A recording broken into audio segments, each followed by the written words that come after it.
Hello everyone, my name is Stephanie Massingale and I am the channeler for Arya, and she would like to be the one to give you this promotion for this lovely event that is coming up on Thursday, August the 6th virtually. I intend Arya.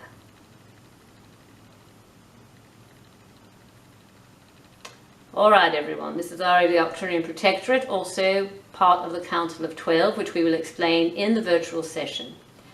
Ascension process is something where spirits evolve to different levels of experience, and you have been living on a 3D planet for a very long time, and you are in the process of ascending to the 5th dimensional realm of experience, and I'm here as a resource to help all of you understand the best way to have the best ride going forward so that your life is filled with love and compassion and all of those things at a time of tremendous conflict on the planet where there's a lot of chaos and a lot of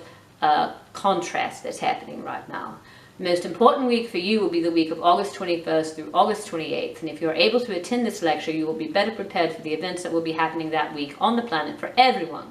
So I hope to see you there at this lovely Ascension explanation. And with that, remember, as always, most importantly, to love yourself.